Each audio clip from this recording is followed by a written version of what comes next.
Greetings, my fellow freedom-loving sovereign thinkers. Thank you for tuning in to LL3 Podcast. My name is Craig, transmitting from the beautiful swampy Mango, South Florida, and today's date is Saturday, March 6th, 2021. Yeah, it is raining constantly here in Fort Lauderdale, Florida, but you hear some music in the background. I'm along the New River, and I'm under a cabana, I would say.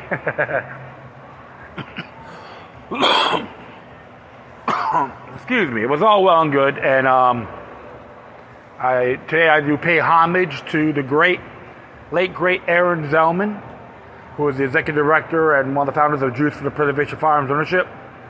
He was born on this day, 1946. He would have been 75, and may his soul be forever free. Now, I will be very frank.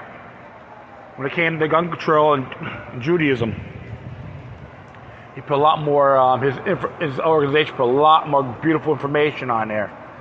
And I learned how to battle it a lot more aggressive and with lots of facts and information. When it came to how gun control and genocide went hand in hand. And it looks like there's a short video of the Spanish government was actually seized 100,000 firearms from the ETA separatists, and they smashed into bits and pieces.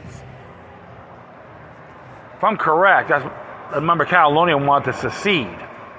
So the question is this, my friends: if they seize the firearms from those particular individuals, will it be on the chopping block in the hands of the tyrannical government? Things like this has occurred during the time of the 20th century, especially. Armenia, with the Armenians and Turkey, including the Greeks and the Assyrians. And, of course, what happened with the Ukrainians in the Soviet Union, under the Soviet Union. Even with the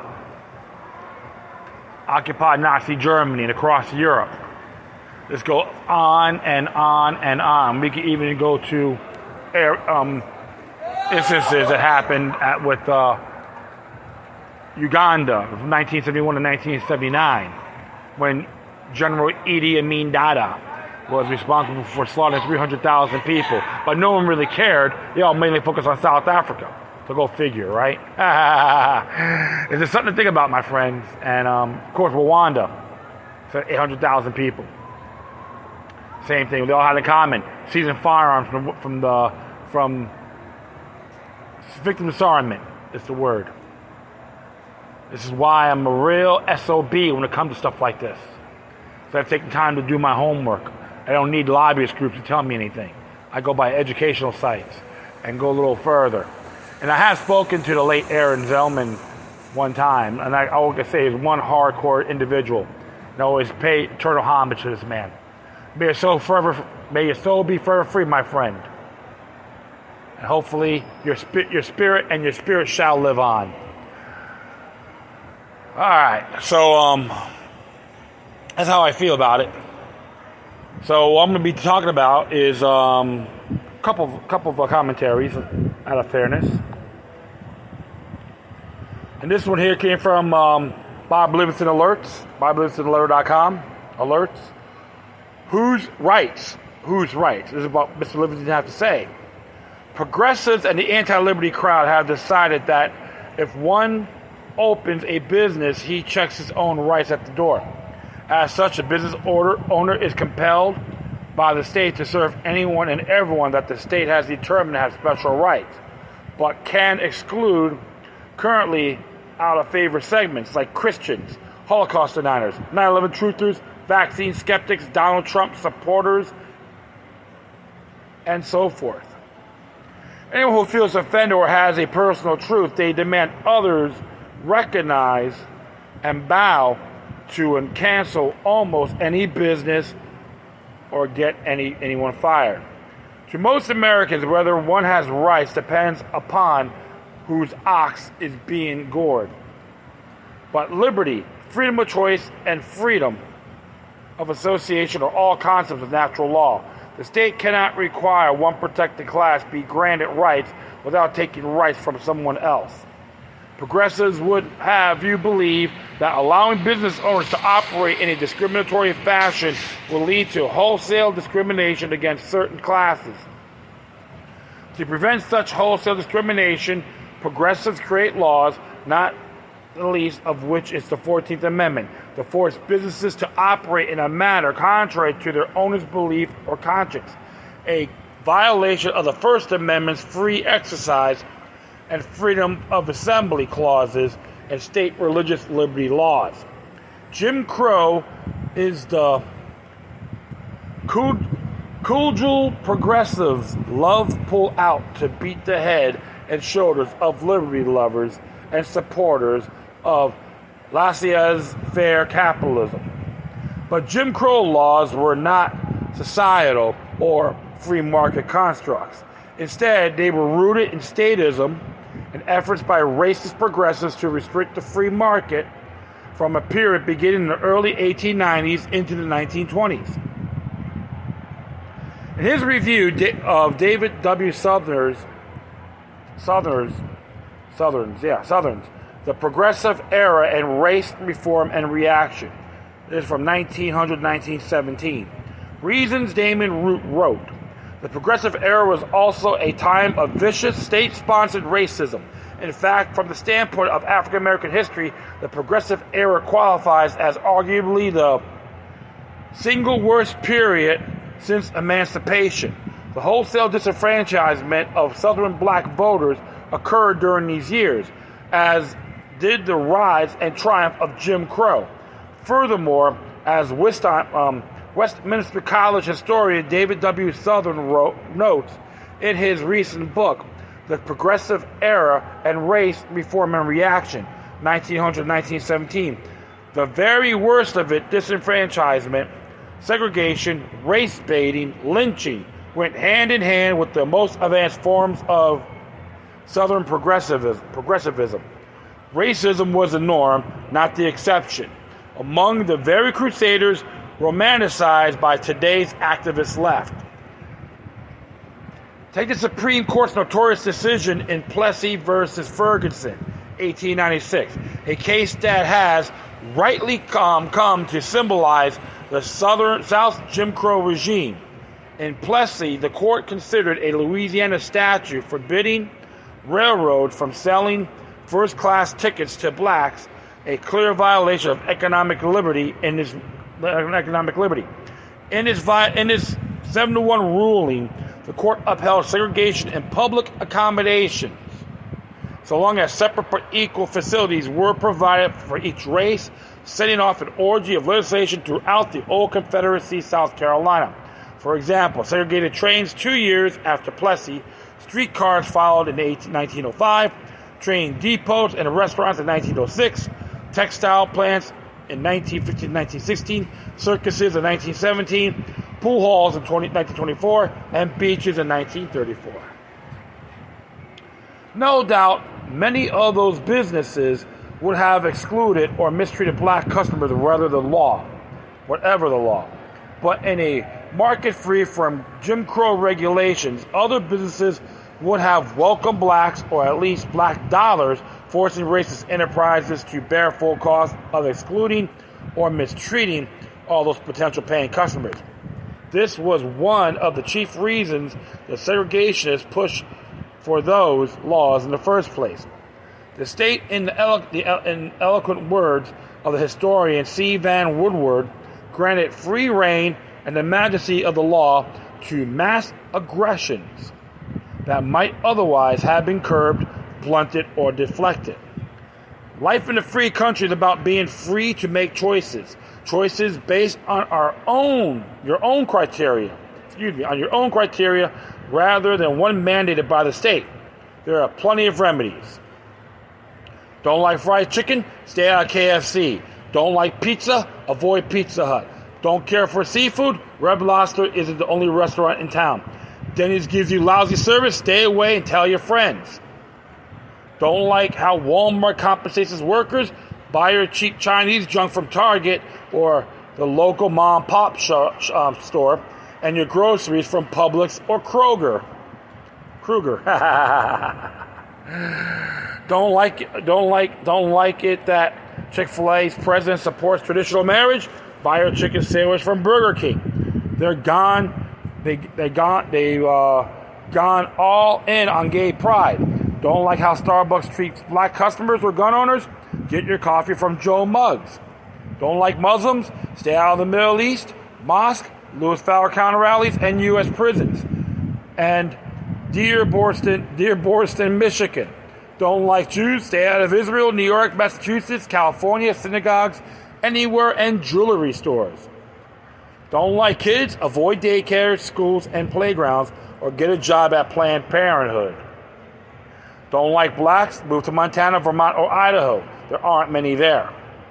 Don't like whites? Move to Detroit, Jackson, Mississippi, Miami Gardens, Florida, Birmingham, Alabama, Baltimore, or Memphis, Tennessee. You'll see some, but they'll be the minority. That's discrimination. It's also called liberty, freedom of choice, and in the concept of natural law, freedom of association as granted in the First Amendment. What is not freedom is when the state compels you to serve, associate with, or accommodate those you don't want to, regardless of the reason. That's called slavery and tyranny. Enslaved people have no rights.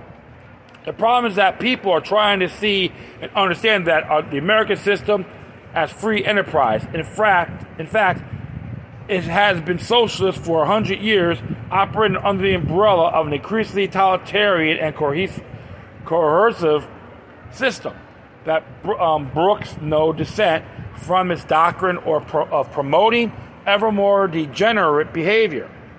This is more sensational testimony of the power of naming government systems, something that they are not, and imposing it on the public mind and psyche by a long process of public education and highly sophisticated and organized propaganda on a worldwide basis.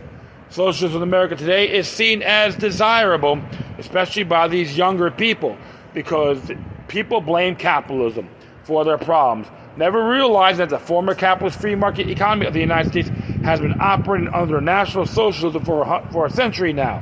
Oh no, it's never described as such. There are only code words used to deceive. Things may not be nice just because they have a pretty face. The only escape from tyranny is mental freedom, a transition from the unconscious to the conscious mind. Mental freedom precedes physical freedom. Mental freedom is not a figment or idealism or philosophy. It delivers peace of mind and unlimited prosperity to the individual right under the nose of oppressive government. To escape oppressive government is to escape the thought system into which we are born. I like what Mr. Livingston has to say because he is correct. We've all been conditioned to accept certain systems. And I can say I've been a victim of that too. But the whole thing is, when you start learning history in the past, and the dark side, what government knows best can do, you got to question it, counter it, not comply. Very interesting indeed. It's like when they try to raise the $15 hour minimum wage in Florida. You got to tell these people, oh, well, I have to make a living. Oh, so you're going to have the state take care of you? Upgrade your skills. Better yourselves. Take responsibility for your actions. I know some places like Florida has an at-will law, but there's a few exceptions. Overall, it's at-will. But you have to back it up if they prove they were in the wrong. It's not that hard when you start learning facts, have your facts and information. Just an example. So even with the so-called smoking law at restaurants and bars, you know, like if it's 50% of food, you can't smoke it. It's under law because people voted for it. How about if I go to your place? You can't play with your kids or have sex with your companion, except for certain times. Do you like that? You better just think about what you folks are doing out there before jumping on these pretentious bandwagons. arrogant bandwagons for sure. Well, that's how I look at things. Think liberty. When government knows best, it turns to crap. Plain and simple. And remember, they are a parasite of society. That's what government is. Prove me wrong if you dare, folks. Please. All right, I'll do one more here. A look into our future. This is by H.V. Treywick on March 5th, 2021, and by the Abbeville blog from the Abbeville Institute. Consider the work of God, for who can make that straight, which he hath made crooked. That's Ecclesiastes chapter 7, verse 13.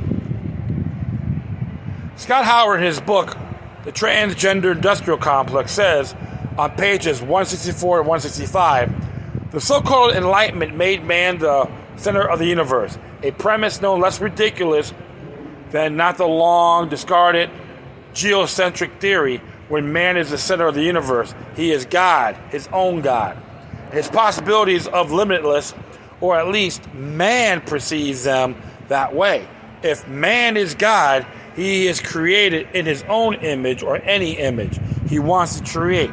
We see this near boundless arrogance embodied in the utopianism of progress, an increasingly queer, double intended entropic progress that is revealing itself as an actuality and accelerator of disillusion and decay.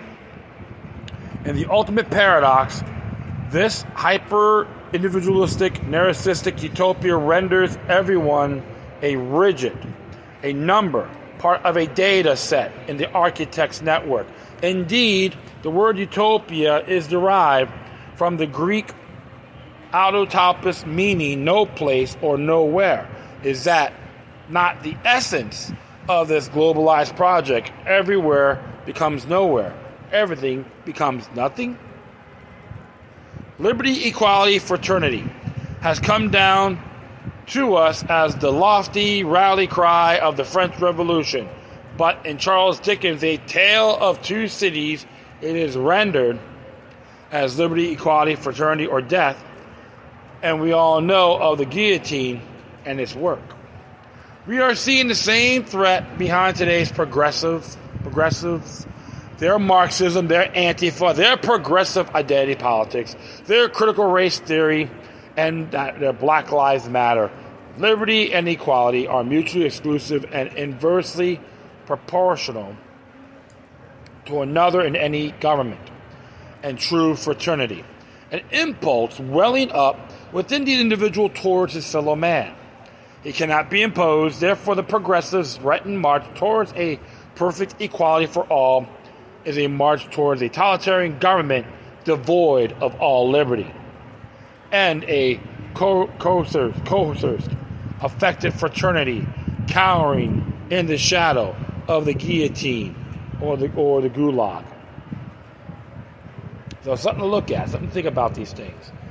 And another thing as well. Hello, how you doing? Good, how are you? Good. There's a neighbor walking the dogs. What's the matter? Looks like I got tired there. They don't like the rain. It's understandable. Yeah, I've been roaming, talking to a neighbor, so pretty cool. So I'll continue on here. The French Revolution destroyed the aristocracy, but the basic dichotomy remained, with the aristocracy merely replaced by the bourgeoisie. The same happened here with the war between the states. The agrarian patricians of the old republic were merely replaced by the oligarchy of the new capitalist order. The slaves were replaced by sharecroppers, wage workers, and steam power. And slaves' insurrections were replaced by labor strife and urban riots. The Russian Revolution played out again with the Tsarist autocracy, was replaced by the Bolshevik Party and peasants were herded into an industrial workers' paradise through government-orchestrated famines and re-education camps. Life has become better, comrades. Life has become more joyous, declared Stalin. Just before the bloody purges and deportations to Siberia during the Great Terror in the 1930s. But the progressives never quit, like the Jesuits, who said to give them your child and they will make him into anything you want. With the progressives' critical race theory and Marxist Black Lives Matter indoctrination, or malleable minds through government, controlled public schools, from preschools onward, they work to enslave us to their totalitarian government with promises of blessings of total equality for all, in which we will find too late that the blessings are devoid of all liberty. But the basic dichotomy will remain as ever before, only in nightmare form. Icarus, in his hubris, flew too close to the sun, but Nemesis brought him down, as Hannah Arendt said in her Origins of Totalitarianism. Such is the fate of all who forget that man is only the master of the world, not its creator.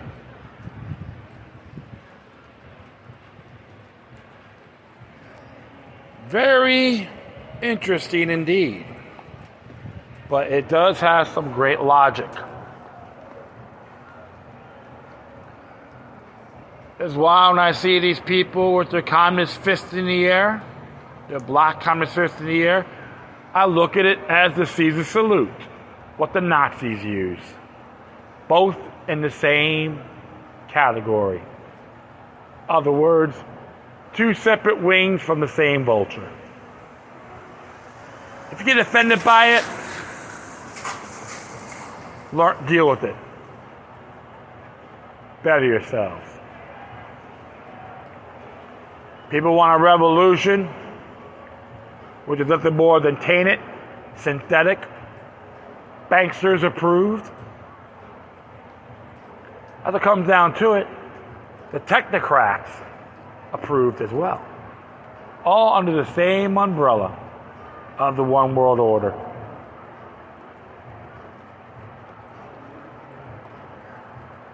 All these little faction games.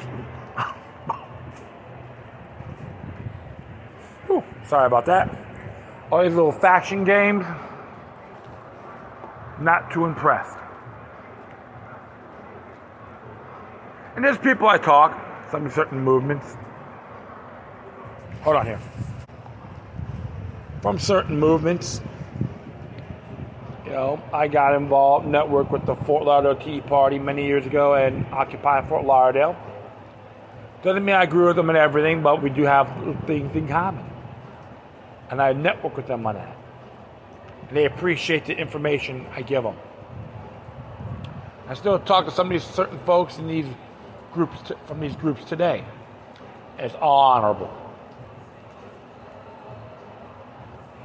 Remember, every single beautiful individual on this planet have inherited natural rights.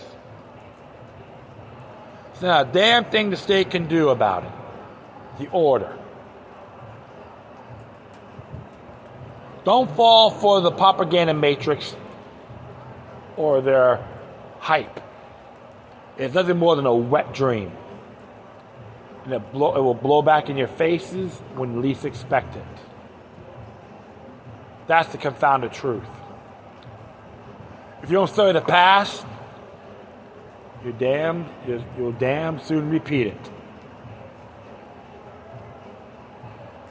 So, interesting about those two articles. See, support liberty and condemn all forms of tyranny. And that will be it. I'll thank everyone for listening. Plus, feel free to download and share throughout your social media networks. If you have any questions, comments, if you say something interesting you want to check out, whatever you do, please send your correspondence to the core. Furthermore, I'll leave the footnotes of those articles on my speaker page. And if you want to contact me, you can hit me at LokiLuck03 at protonmail.com. And if you want to send some donations, you hit me at paypal.me or cash.app/LokiLuck3. And if you want to support Abbeville Institute or Bob Livingston Alerts, that will be greatly appreciated. The whole thing is, folks, we're here to address you the principles. That's what the message of love. All right. Once again, thank you for your time. Plus, always remember that demoniac resistance is healthy for the soul and can liberate humanity. Until next time, take care of yourselves. Keep on spreading love, and may your guardian spirits be with you.